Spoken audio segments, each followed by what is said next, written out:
ఇలా ప్రపంచవ్యాప్తంగా పేరుగాంచిన టోనీ బ్లేర్ చెప్పిండ్రు, ఈ దేశంలో పేరుగాంచిన దువ్వూరి సుబ్బారావు గారు చెప్పిండ్రు.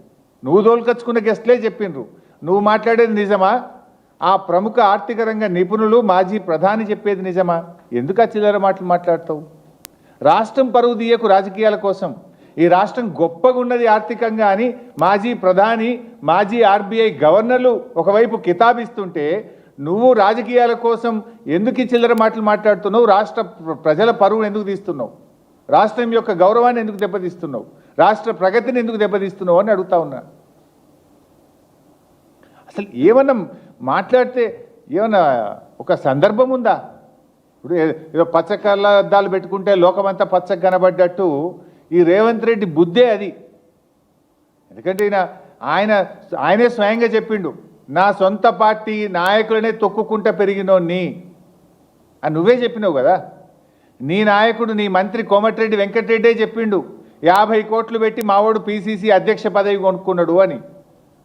50 లక్షల రూపాయలు లంచం ఇస్తూ రెడ్ హ్యాండెడ్గా ఒక ఎమ్మెల్యేను కొనుగోలు చేసే ప్రక్రియలో పట్టుబడ్డ దొంగవు నువ్వు. అసలు నీకు నిజాయితీ ఎక్కడదా?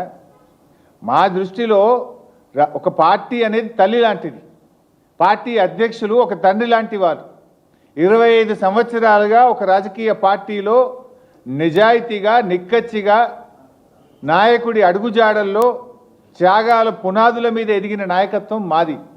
నువ్వేందే చదువుకున్నది బీజేపీ లాంటి నువ్వే చెప్తివి. అదేవిధంగా పెరిగిందేమో తెలుగుదేశం లాంటివి, నౌకరేమో కాంగ్రెస్లో చేస్తున్నా అనబట్టివి. రేపు ఏడుంటావో తెలియని రకం నువ్వు. పుట్టుకో దాంట్లో, చదువో దాంట్లో, నౌకరో దాంట్లో, రేపు ఎన్నుంటావో నువ్వు. అసలు నీకు నీతి, జాతి, విలువలు నీకేమైనా ఉన్నాయా? పైసలు పెట్టి పదవి కొనుక్కుంటావు, పూటకో పార్టీ మారుస్తావు. చొక్కాలు మార్చినంత ఈజీగా పార్టీలు మార్చిన నాయకుడు రేవంత్ రెడ్డి. అరే మేము సిల్వర్ జూబ్లీ జరుపుకున్నాం.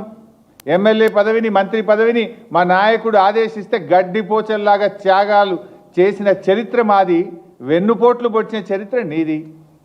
నీకు మాకు నక్కకు నాగలోకు అనుకున్నంత తేడా ఉంది. నువ్వా మా గురించి మాట్లాడేది? నీకు మాట్లాడే అసలు నైతికత ఉందా నీకు? ఇవాళ నువ్వు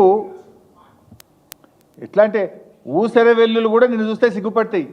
నువ్వు మాటలు మార్చే తీరు కానీ, నువ్వు పార్టీలు మార్చే తీరు ఊసర వెల్లులు కూడా సిగ్గుపడేటంత దారుణంగా ఉంది నీ పరిస్థితి. అరే నీ నోటి